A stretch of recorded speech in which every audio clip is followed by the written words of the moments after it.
चलिए क्लास हम लोग स्टार्ट करते हैं। और कल हमने 4 वेरिएबल ये कैलकुलेट कर लिए थे। पहला था आपका जीडीपी, ये कैलकुलेट हो गया था आपका। दूसरा वेरिएबल हमने जो कैलकुलेट किया था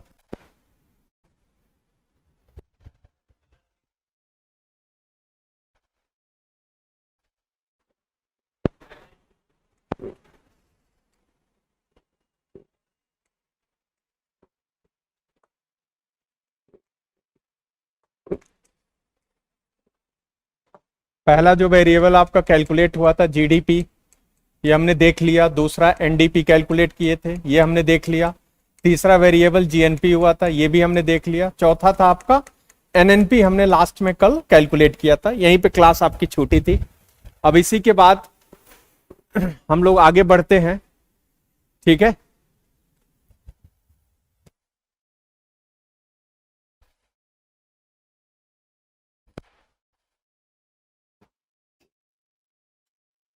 ठीक, अब हम लोग नेशनल इनकम, राष्ट्रीय आय, अब इसके अलावा और कोई बोर्ड यहां पे प्रॉपर काम नहीं करेगा, यही बोर्ड इसका फाइनल है, ठीक है। हाँ, अब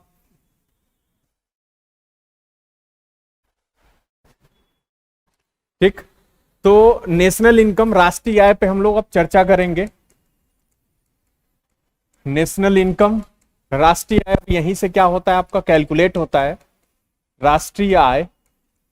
और राष्ट्रीय आय को हम कैसे डिफाइन करते हैं, तो सिंपली ये बोलते हैं यहां पे, इस मैथमेटिकल पॉइंट ऑफ व्यू से, गणितीय सिद्धांत के आधार पे, दृष्टिकोण से आपका NNP at factor cost, NNP at factor cost, या ऐसे लिख लो NNP at factor cost is known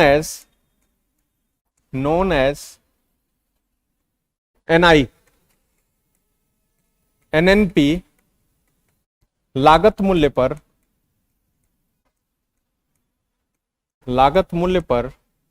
राष्ट्रीय आय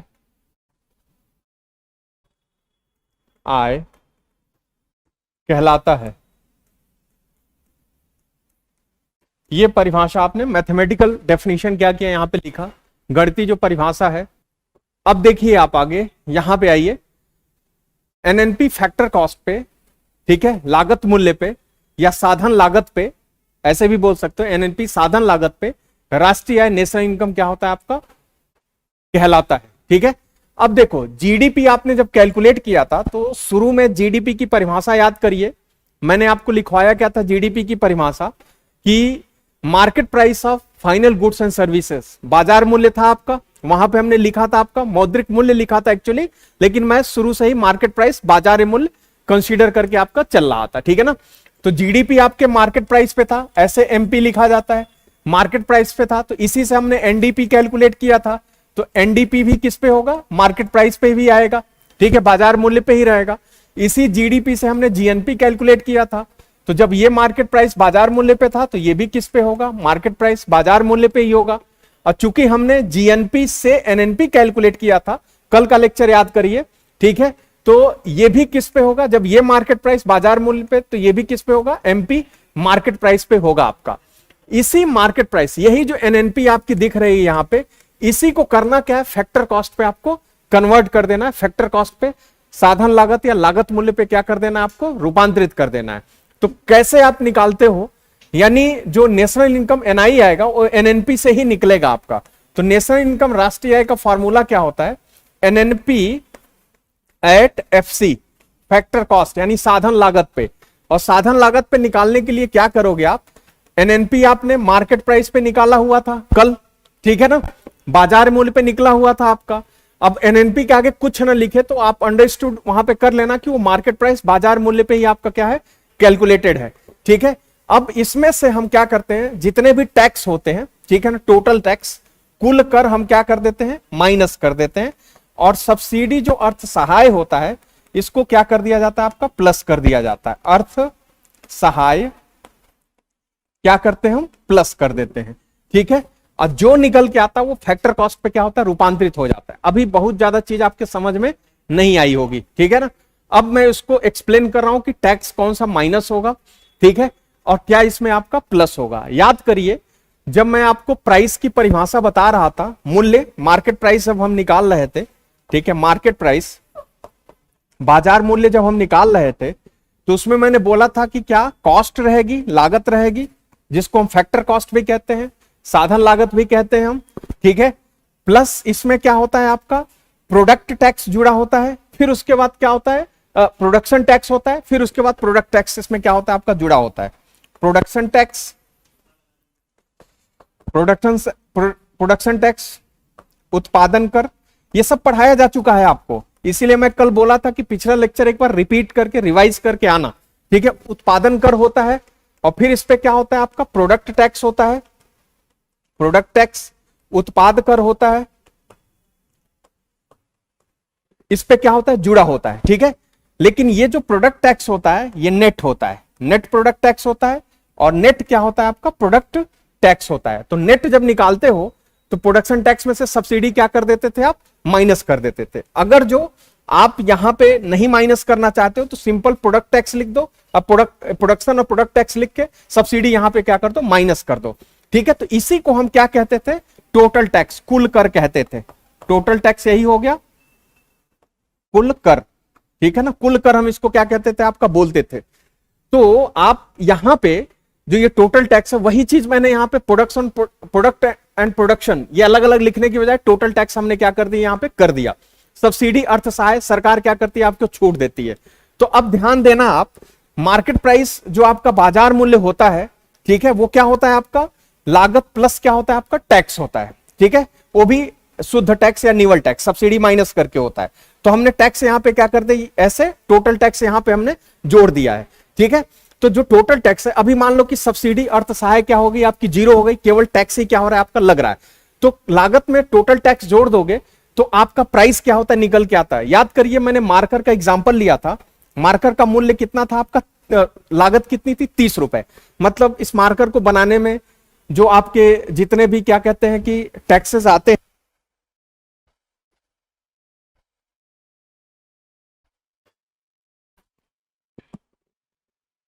याद करिए कि 30 रुपए का मार्कर की लागत होती थी बनाने की, ठीक, और प्लस उस पे टैक्स, प्रोडक्शन और प्रोडक्ट दोनों मिला के, उत्पादन और उत्पाद दोनों मिला के हमने 7 रुपया टैक्स क्या कर दिया था मान लिया था।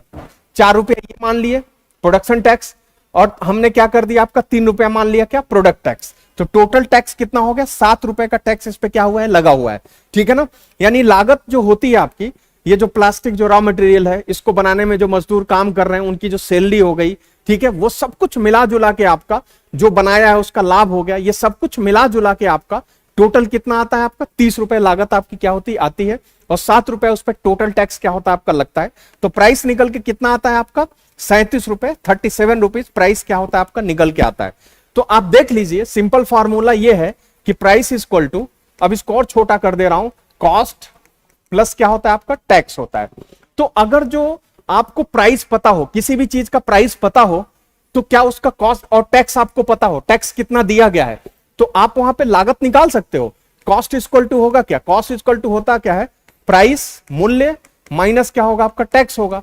तो अगर जो आप 37 रुपए टोटल प्राइस जानते हो और सरकार को जितना टैक्स दिया गया है, ठीक है,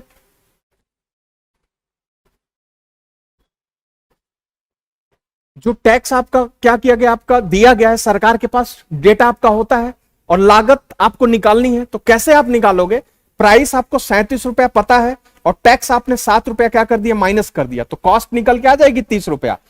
तो अगर जो वेरिएबल आपको लागत निकालनी हो और आपको टैक्स के बारे में जानकारी और प्राइस आप ऑलरेडी कैलकुलेट कर चुके हो, तो प्राइस में से टैक्स आप माइनस कर दोगे तो निकल के क्या होगा आपका कॉस्ट, लागत क्या होगी निकल के आ जाएगी।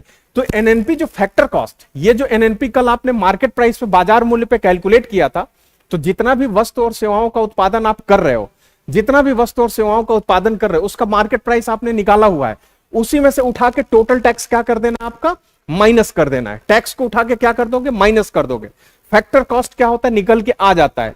लेकिन कभी कभी सरकार क्या करती है आपको सब्सिडी भी दे देती है, कुछ अर्थ सहाय भी दे देती है।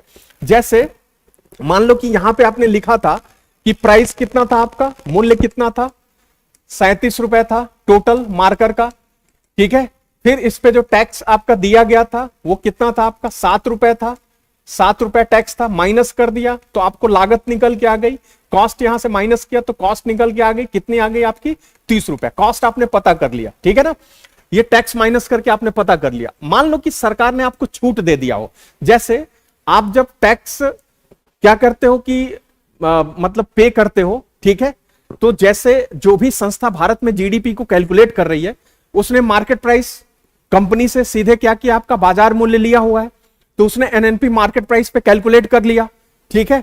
टैक्स कहां से ले लिया, जो भी संस्था एनएसओ भारत में कैलकुलेट करती है, ठीक है, तो उसने टैक्स को क्या कर दिया, यहां पे माइनस कर दिया, तो वो तो खुश होकर बैठ गया कि हमने फैक्टर कॉस्ट क्या कर लिया, निकाल लिया। लेकिन बाद में सरकार बोलती ये है कि हम जो ग्राहक है, जो अपने लोग हैं, उनको हम सब्सिडी देंगे। और सब्सिडी कैसे देंगे, तो जो मैंने इस मार्कर का प्राइस 37 रुपए निकाला था, पब्लिक से सरकार ये बोलती है कि आप ऐसा करिए कि आप मार्कर खरीद के लेके आइए, हमें आप रसीद दिखाइए, हम 50 पैसे की छूट आपको देंगे, लेकिन जो सब्सिडी आपको देंगे वो आपके अकाउंट में डायरेक्ट बेनिफिट ट्रांसफर करेंगे, आपके अकाउंट में ही सीधे 50 पैसे क्या कर देंगे, हम ट्रांसफर कर देंगे। तो भारत में जो भी संस्था जीडीपी को कैलकुलेट करती है उसने एनएनपी मार्केट प्राइस पे लोगों से, कंपनी वालों से पूछ लिया, कैलकुलेट कर लिया बाजार मूल्य पे, टैक्स सरकार से लेके माइनस कर लिया, लेकिन सरकार ने बाद में क्या कर दिया, आपका डायरेक्ट बेनिफिट ट्रांसफर 50 पैसे का कर दिया, ठीक है। तो अब फिर ये तो टैक्स कितना माइनस कर दिए, 7 रुपया, जबकि सरकार ने टैक्स में छूट दे दिया 98 का, 50 पैसा अकाउंट में क्या कर दिया, लोगों के वापस कर दिया, इसमें से इसी टैक्स में से 50 पैसे क्या कर दिए, 0.50 रुपीज वापस कर दिया।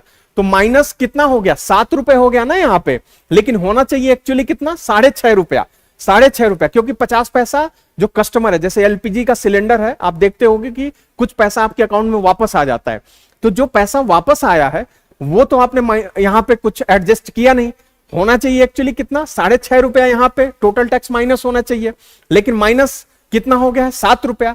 अब एनएसओ उसी चीज को करेक्ट करने के लिए, सही करने के लिए करेगी क्या, ये जो माइनस 7 रुपया यहां पे की है, इसी में प्लस 50 पैसे जोड़ देगी, तो ये माइनस और प्लस होके कितना हो जाएगा आपका, 6.5 रुपीज आपका हो जाएगा। जो गलती हुआ था, ठीक है ना, फैक्टर कॉस्ट कैलकुलेट करने में, वो क्या हो जाएगा आपका, सही हो जाएगा। अगर जो सब्सिडी जीरो है तो फिर कोई दिक्कत ही नहीं है, तब तो ये जीरो होगा, तो जो आपने किया था वो सब कुछ क्या था, आपका सही था, ठीक है। तो इसीलिए जब कैलकुलेट करते हैं तो सब्सिडी को प्लस करते हैं, और जो टोटल टैक्स होता है, कहीं कहीं किताबों में इनडायरेक्ट टैक्स भी क्या होता है, लिखा होता है, अप्रत्यक्ष कर होता है आपका, अप्रत्यक्ष इनडायरेक्ट टैक्स, अप्रत्यक्ष कर भी क्या होता है आपका, लिखा होता है किताबों में आपका। तो इनडायरेक्ट टैक्स माइनस और सब्सिडी क्या कर देते हैं, प्लस कर देते हैं। कारण क्या होता है कि जितने भी ये उत्पादन कर और उत्पाद कर होते हैं ना, इसमें से 99% जो टैक्सेस होते हैं वो इनडायरेक्ट टैक्स ही होते हैं, इसलिए इसका नाम ही दे दिया जाता है इनडायरेक्ट टैक्स। वैसे इसमें कुछ एक आध टैक्स जो है वो डायरेक्ट भी होते हैं आपके, लेकिन अप्रत्यक्ष कर की संख्या ज्यादा होने की वजह से यहां पे इनडायरेक्ट टैक्स क्या होता है, टोटल टैक्स को लिख दिया जाता है। तो मैं वो टोटल टैक्स इसलिए लिखा हूं ताकि मतलब चीजें क्या हो आपकी सही जाए, और ये बुक का जो लैंग्वेज होता है वो मैंने यहां पे क्या कर दिया, आपका लिख दिया।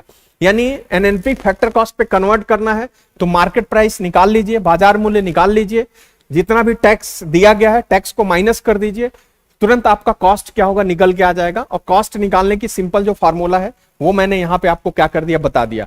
ये प्रोडक्शन और प्रोडक्ट के चक्कर में मत पड़ना, ये मैं पहले बता चुका हूं, बस इसको टोटल टैक्स मान के चलना।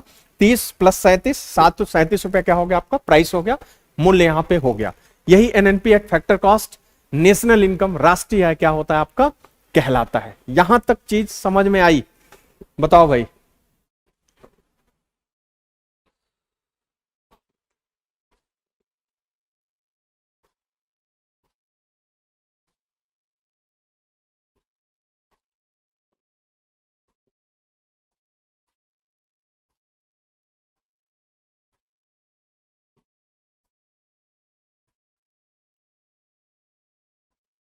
जो पिछले लेक्चर देखे होंगे उनको चीजें समझ में आएंगे, जो नहीं देखे होंगे उनको दिक्कत हो रही होगी, मुझे पता है।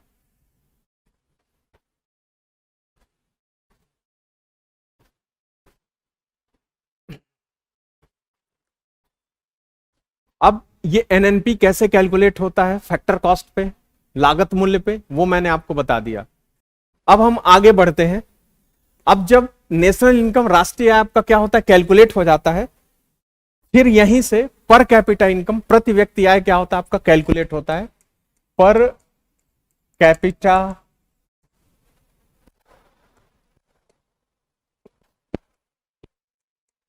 इनकम, प्रति व्यक्ति आय क्या करते हैं हम, कैलकुलेट करते हैं। PCI per capita income, and PCI equal to होता क्या है आपका, पर कैपिटा इनकम इक्वल टू होता क्या है, नेशनल इनकम जो आपने कैलकुलेट किया है अपॉन टोटल पॉपुलेशन। भारत की जितनी भी जनसंख्या है, ठीक है, कुल जनसंख्या से क्या करते हो आप, डिवाइड कर देते हो। यही आपकी क्या है, प्रति व्यक्ति आय, यानी एवरेज इनकम आपकी निकल के आ जाती है लोगों की, ठीक है ना। पर कैपिटा इनकम निकल के आपका आ जाता है, ठीक है ना।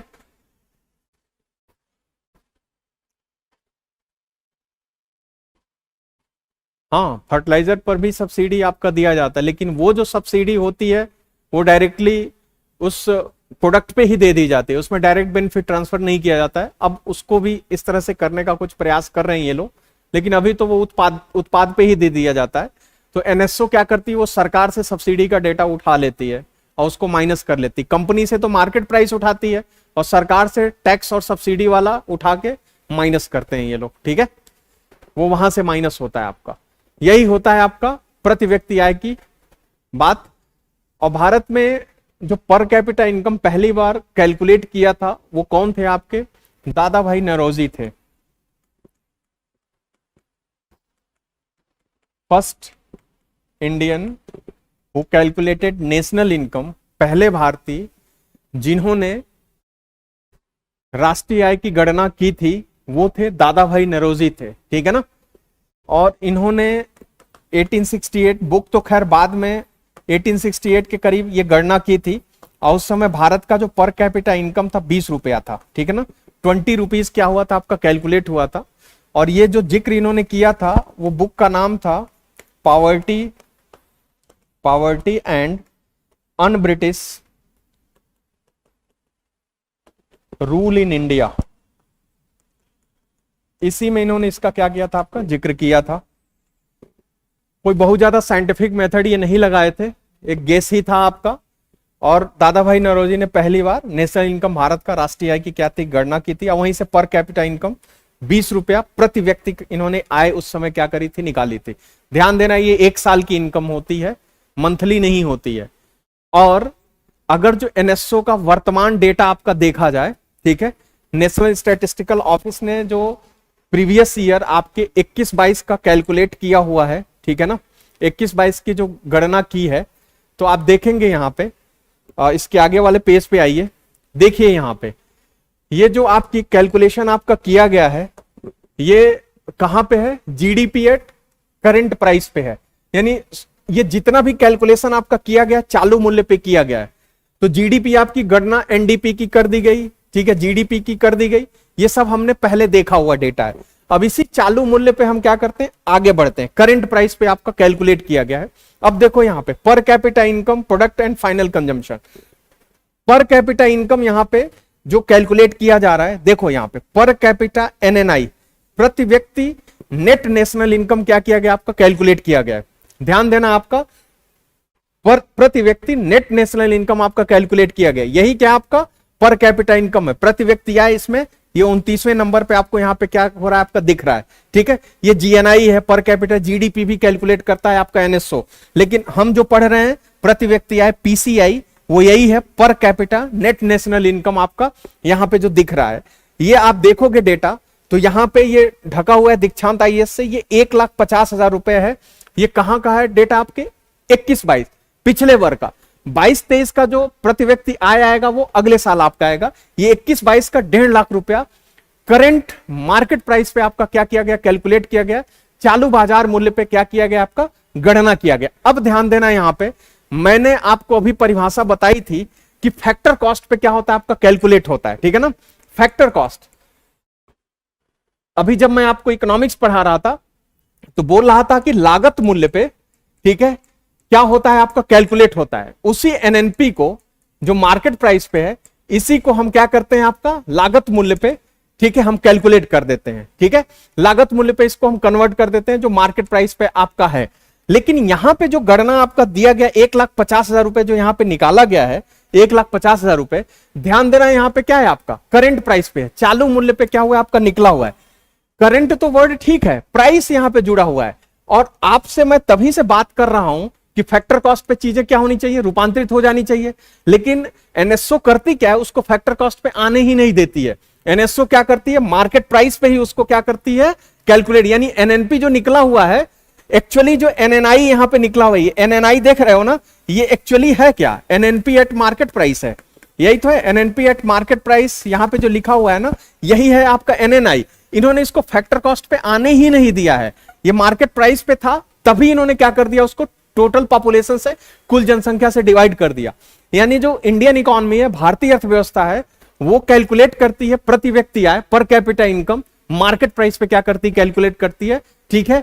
बाजार मूल्य पे क्या करती है, उसकी गणना करती है। लेकिन आप इकोनॉमिक्स में अभी पढ़े हो कि फैक्टर कॉस्ट पे क्या होता है, कैलकुलेशन होता है। तो ध्यान देना कि जब एग्जाम में क्वेश्चन पूछे, अगर जो उसने कुछ नहीं लिखा हुआ है, ठीक है, तब तो फैक्टर कॉस्ट मान के आप चलोगे, इकोनॉमिक्स वाला कंसेप्ट। लेकिन जब भारतीय अर्थव्यवस्था में जब आओगे आप, तो आगे कभी कभी क्वेश्चन में लिख देते हैं in the context of Indian economy, भारतीय अर्थव्यवस्था के कॉन्टेक्स्ट में बताइए।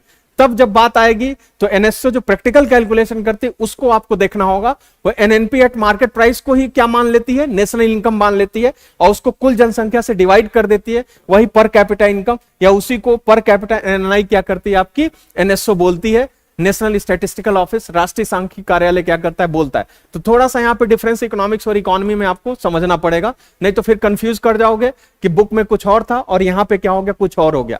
बुक में जब भी पढ़ोगे तो फैक्टर कॉस्ट ही आपको देंगे, लेकिन जब आप आओगे प्रैक्टिकली तो वो क्या होता है आपका मार्केट प्राइस, बाजार मूल्य पे होता है, वो भी चालू बाजार मूल्य पे 1,50,000 रुपए। ये आपकी इनकम है, यानी अंबानी की भी इनकम आपके ऊपर थोप दी गई है, ठीक है। अकाउंट चेक करिए, आपको इतना मिल जाएगा, ठीक है। हाइपोथेटिकली ऐसा कुछ रियलिटी है नहीं।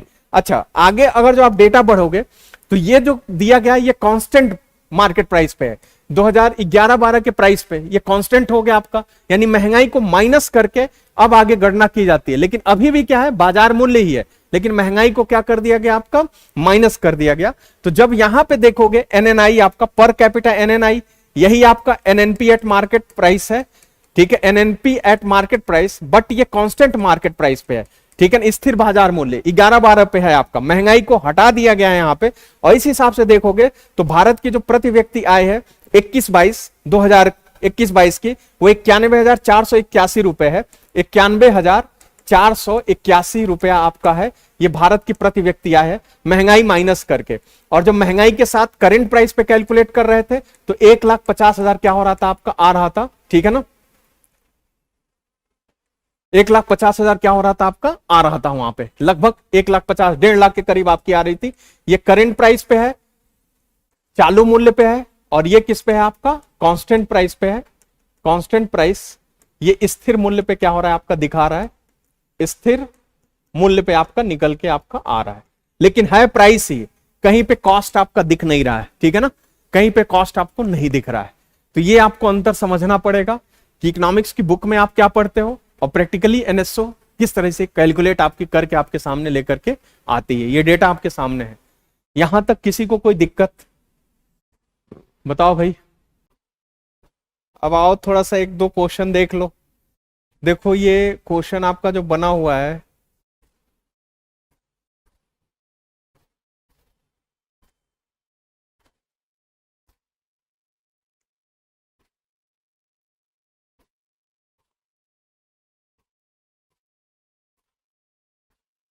ये यूपीएससी 2000 का क्वेश्चन है।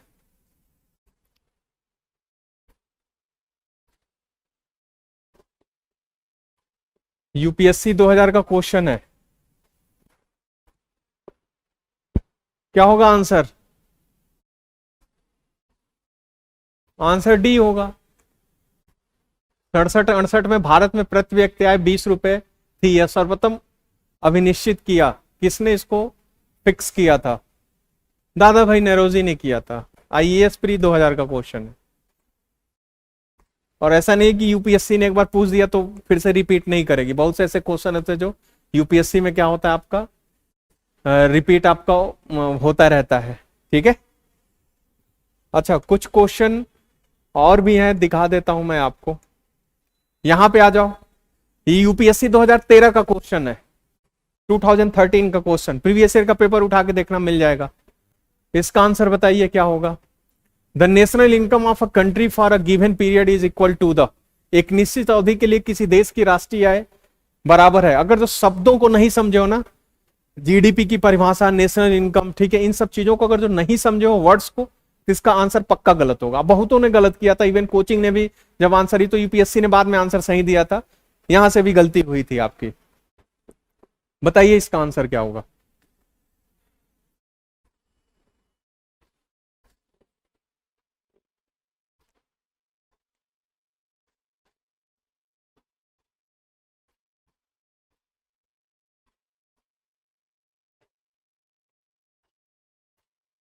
कोई भद्र पुरुष, महिला, जो आपको आंसर देना हो यहां पे दीजिए, जो लोग भी हो। देखो इसका आंसर क्या होगा, total value of goods and services produced by the nationals. ये राष्ट्रीय आय की बात कर रहा है, या राष्ट्रीय आय की तो डेफिनेशन हमने अभी तक कुछ और ही पढ़ा था, लेकिन चलो ये सब जीडीपी की परिभाषा या जीएनपी की परिभाषा हमारे सामने आ रही है, तो कहीं पे भी हमने नेशनल्स तो कहीं परिभाषा में, इवन जीएनपी में भी नहीं देखा था हमने, तो ये तो ऐसे ही गलत हो जाएगा, क्योंकि शुरू में तो लग रहा था लेकिन लास्ट में आया तो फिर दिक्कत हो गई आपकी। फिर sum of total consumption and investment expenditure, ये तो किसी एंगल से नहीं लग रहा है आपका, ठीक है। Sum of personal income of all individual, personal income तो कोई और चीज होती है, ये तो होगा नहीं। यही थोड़ा सा क्या हो रहा है, मैच कर रहा है। Money value of final goods and services, final शब्द लगाओ। अच्छा यहां पे फाइनल लिखा भी नहीं है, एक तो वैसे ही पहले ही कैंसिल हो गया था ये option, final goods and services produced, तो ये तो जीडीपी की परिभाषा हो गई ना आपकी, तो ये तो पूछा हुआ था नेशनल इनकम। अब फिर कंफ्यूज हो जाते, हमने तो जीडीपी की परिभाषा पढ़ी थी, तो कभी कभी जीडीपी को भी हम इनकम आय क्या करते हैं आपका इकोनॉमिक्स में, आपके एकेडमिक लेवल पे बोल दिया जाता है आपका, जीडीपी को भी हम आउटपुट या इनकम क्या करते हैं आपका बोल देते हैं, सिंपल। तो एक्चुअली जीडीपी से ही आप नेशनल इनकम पे पहुंचे थे, तो मोस्ट अप्रोप्रिएट गिवन ऑप्शन में क्या होगा आपका, डी होगा, तो डी आपका क्या होगा, आंसर होगा यहां पे, ठीक है। अब देख लीजिए शब्द, अगर जो फाइनल भी वर्ड आपने देखा होता जीडीपी की परिभाषा में ना, तो पहला तो वहीं गलत कर देते आप, ठीक है ना। कंजम्पशन एंड एक्सपेंडिचर केवल इतने से तो कभी होता नहीं है, पर्सनल इनकम अलग चीज होती है आपकी, ये तो खत्म कहानी, तो डी आपका यहां पे बन जाता आंसर आपका, डी आपका आंसर होगा। अब आगे की जो कहानी है, राष्ट्रीय आय के गणना की विधियां, कहां थे हम लोग, हाँ यहां थे, ठीक है। अब अगला जो है आपका राष्ट्रीय आय के गणना की विधियां, method of calculation of national income.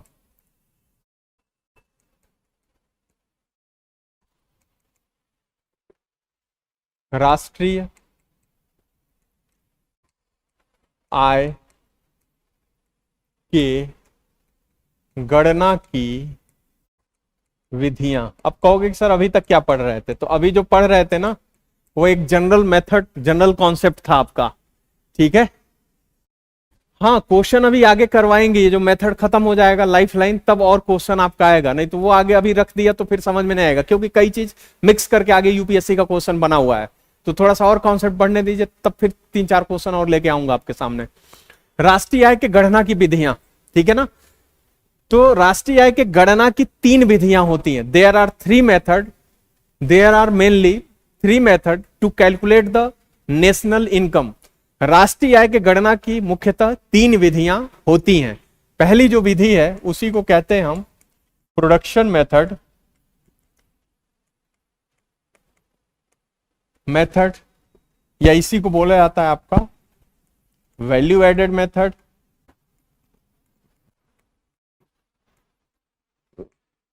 उत्पादन विधि,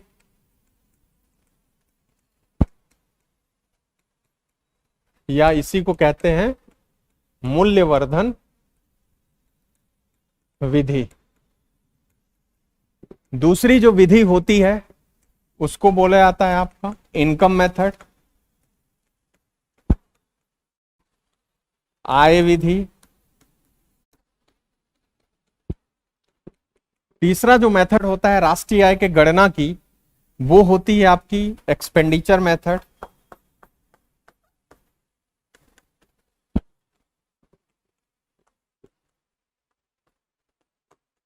व्यय विधि,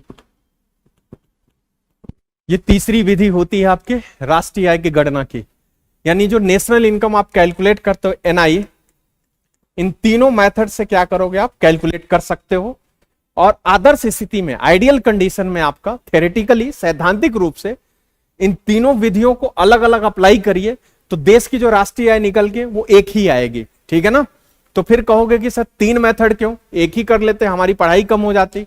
तो 3 विधियां इसलिए लगाई जाती हैं क्योंकि प्रैक्टिकली जब हम आते हैं, व्यवहार में जब आते हैं, तो व्यवहार में कोई भी एक विधि उठाओगे तो वो पूरे अर्थव्यवस्था में कैलकुलेशन में वो क्या करेगा, आपका साथ नहीं देगा। कोई एक विधि जो होगी आपकी, ठीक है। तो कहीं पे पहली विधि काम करती है कुछ क्षेत्रों में, तो कुछ क्षेत्रों में दूसरी विधि काम कर देती है, तो कुछ क्षेत्रों में तीसरी विधि काम करती है। और तीनों से हम गेस करके राष्ट्रीय आय क्या करते हैं, हम निकालते हैं। जो एरर होता है, गलतियां होती हैं, उसको रिमूव करके फाइनल नेशनल इनकम क्या होता है, निकाला जाता है। राष्ट्रीय आय की आपकी गणना की जाती है। अब हमारा अगला टास्क ये होगा कि इनमें से एक एक मेथड को उठाना है और हमें समझना है कि किस मेथड से कैसे नेशनल इनकम, राष्ट्रीय आय की गणना आपकी की जाती है। अभी तक जो आपने पढ़ा वो सब एक जनरल मेथड था, जनरल कंसेप्ट था जो मैंने आपको बताया। अब आ रहा हूं मैं विशेष कंसेप्ट पे कि कैसे राष्ट्रीय आय किन किन विधियों से आपका निकाला जा सकता है। ठीक है।